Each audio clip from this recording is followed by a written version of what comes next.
The moment is here. This is the scariest moment we'll ever have with this car, assuming that we don't crash it and find some crowds. But we are about to do our first start. I'm right now just topping off the car with some coolant. Shout out to Peak for all the supplies. Mickey was underneath the car making sure nothing was leaking because I did that by myself. So if anything did leak, I didn't have Calvin to blame on that one. I would have to blame myself. What you guys didn't see this morning is we got the PCM back from Roush. That's already plugged in, bolted up. Technically, I don't think we skipped anything, but right now we are at the point of where we're gonna connect the battery and it just says to fire up the car. We're gonna check for any codes. We shouldn't have any. Fire it up, TJ. And fire it right up. Check for any unusual noises. If we don't have any issues at all, double thumbs up for us. I'm a little nervous. I'm always a little nervous when we do something like this.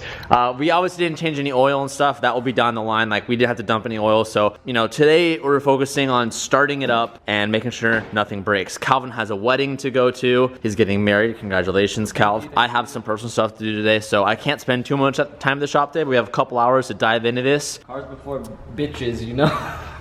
I'm sorry, no, yeah. You gotta make a wedding. Hook up the battery and... Oh yeah, I'll hook it up and you give her a start. Oh, I'm scared, bro. I'm so scared right now.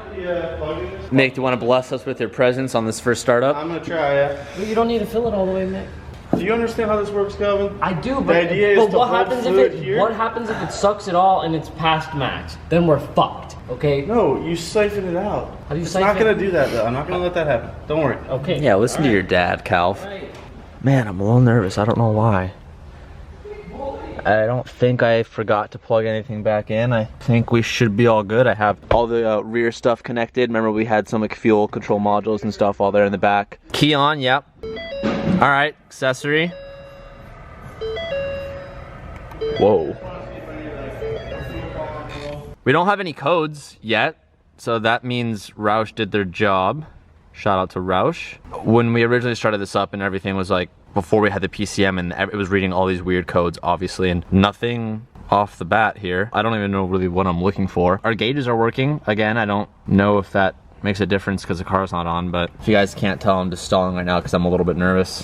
Video sponsor of the day goes out to Scentbird. For this 15 bucks a month, Scentbird sends out samples of designer perfume in a 30-day use bottle. Now, they say 30 days, but in my opinion, this stuff lasts way longer than that. And not only does the volume of it last long, but the scent of it actually lasts a lot longer. Whenever I buy my colognes, I usually get the cheaper stuff, and after about the first hour or so, it just wears off, you never smell it again. But because Scentbird is all about designer colognes, the quality of them is much higher, which is just a win-win for everybody. They come in these awesome little carrying cases, which is really handy because you can fit them just about anywhere. I have a couple here that Scentbird actually sent me, and I've been using it for the last week. I keep one in my car, I keep one at the shop, and I also keep one at home. So if at any point during the day, I think I need a little spritz, or sometimes Calvin needs a little spritz because he can get a little bit stanky, I always have it on lock, and with a little spritz like that, we're all good and ready to go. Not only is it men's cologne, but they also offer women's perfume. So if you want to surprise your girl, or for whatever reason you like the smell of women's perfume, you can also get that too. Nobody's judging here. Right now, Scentbird is giving you guys 30% off. So rather than 15 bucks a month, you can get this stuff for only 10 bucks a month. Highly suggest it,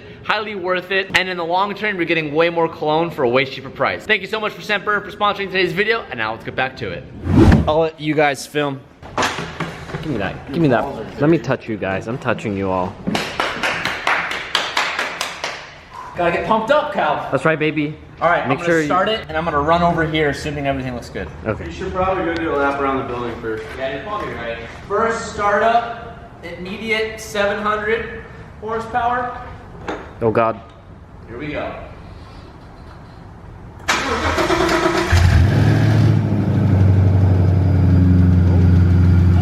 It's chooching. She's chooching, Pete.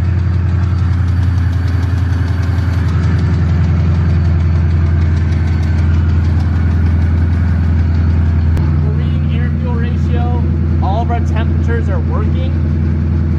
Oil pressure says it's normal. Wait, there's a boost gauge in there? Yeah, there's a stock. Well, we have boost vacuum. We have a vacuum. We don't have a quote-unquote boost gauge. But all of our gauges are working, which are all good signs. We do have a check engine light.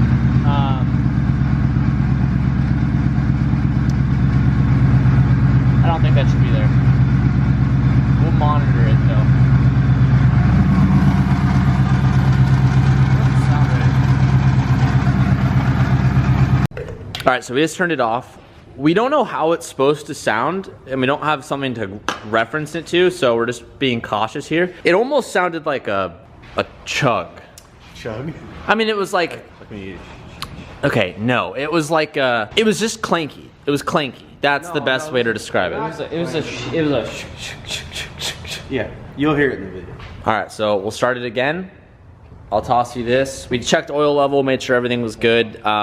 Maybe we're trying to think of things we could have done. We took off the timing chains, but we're confident we put all that back. We did our markings. We showed all that process. We changed the oil pump gears. Maybe that takes a second to get lubricated. I'm not quite sure. We'll start it up again. Maybe the check engine light has relation to that. I'm not entirely sure. So a lot of unanswered questions at the moment. We'll go ahead and start it again and see how it sounds.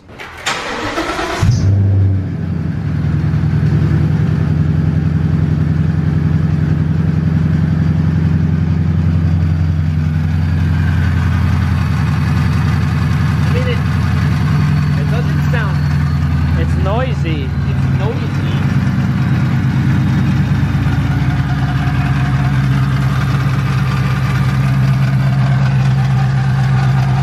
Yeah, you're shredding a belt. Okay.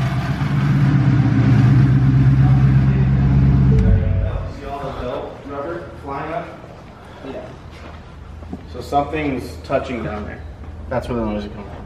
Okay, so you're seeing, we need got a flashlight. A clearance issue on the pulleys Okay. somewhere. Oh, and the pulleys are so... I was not a part of that. I don't No. know how it goes. That was me. It's pretty...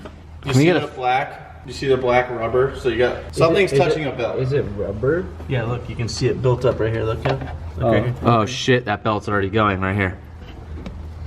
Oh fuck! Right there, you see it? Yep. Oh that. Oh, well, it's not on right or something. Oh. Looks like they're touching. Oh my god. Oh, it's done. It's not even on. Oh. You never tightened it.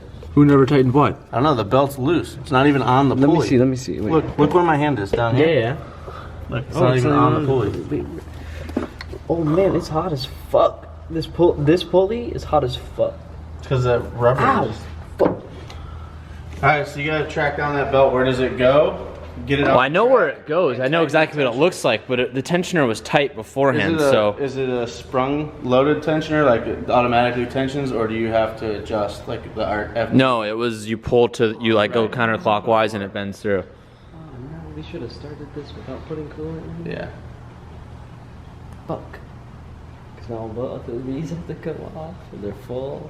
So I know it's really tough to see in here, but and as every plane and train passes by as I'm filming this clip, there's a pulley right behind this sway bar that I can't point to because I'm running out of hands, but the belt came off the tensioner. Now, there's a couple reasons as to why that could have happened. One, a pulley could be misaligned, or maybe it was off when I put it on and it slipped and I wasn't ever aware of it.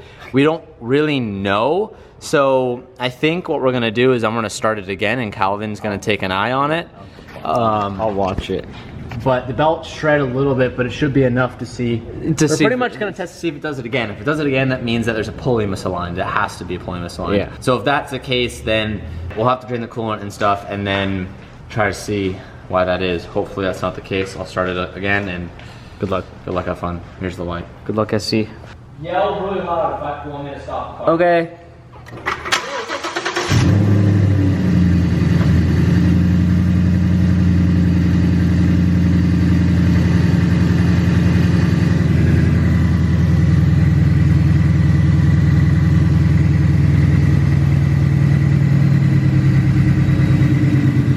Stop! What'd you see?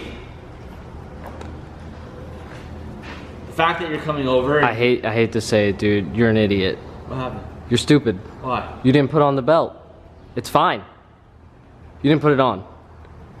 It spins fine. I have video evidence of it spinning fine. Completely fine. You just did. I put the belt on. You didn't put the belt. Clearly, you fucking I did. wouldn't have not. You didn't, though. I have video The proof. thing is, you didn't. TJ, play back the clip right now of me putting the belt on. But you didn't. We'll lower the car. We'll see if the noise is still there. You want to see it? You want me to start it? No, I don't want to see it. I don't want to see it. I don't want to see it. Sorry, dude. It doesn't make any sense. It wasn't on. No. Don't rev it yet, or don't increase RPM. Just start it. I want to see if the noise is still there. Yeah, go for it.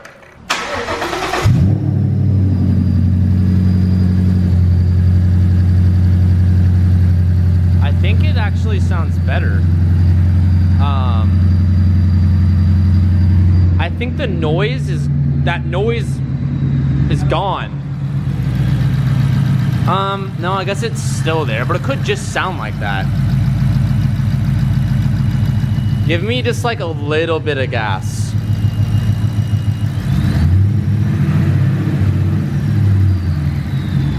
Bro, that thing sounds fucking cool. Okay. What? The belt looks fine. The belt looks fine. Remember that like burning smell we were getting last time? You don't smell it anymore. Okay, you can cut it. Now you can hear that supercharger little whistle that you didn't hear before. The clunking is still kind of there, but it sounds more normal. It sounds more just like a V8, I guess. So, do you mind starting? Yeah, I'll put that right here. I gotta go. So Okay. I gotta go make a wedding. Calvin's gotta go to a wedding. My own wedding. Calvin's married. I'm married now. As of a couple hours from now. Dude, don't. It's just I almost had a corner. Yes, that's better. Yes, this is how it's supposed to sound. Okay. And you hear that little like whistle too? Look at this. There's so much rubber up here. That's how far that was fine. So what was wrong? It wasn't on. The belt? The belt was. But it was. It hopped off. Okay, so is the belt in decent enough shape to continue to work? Yeah. It like is just the outer edge. I mean, when I had my supercharger on the BRZ. All right, here. Just give her a little rev, T. You got to make sure she's good. I mean, don't go crazy, but I know you want to hear it.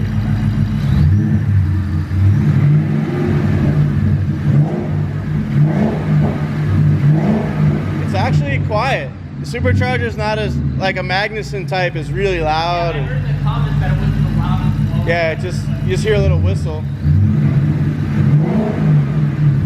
Yeah, I like it. It sounds the business. That almost has a larger whistle at idle. Yeah, it does. You hear it more on idle.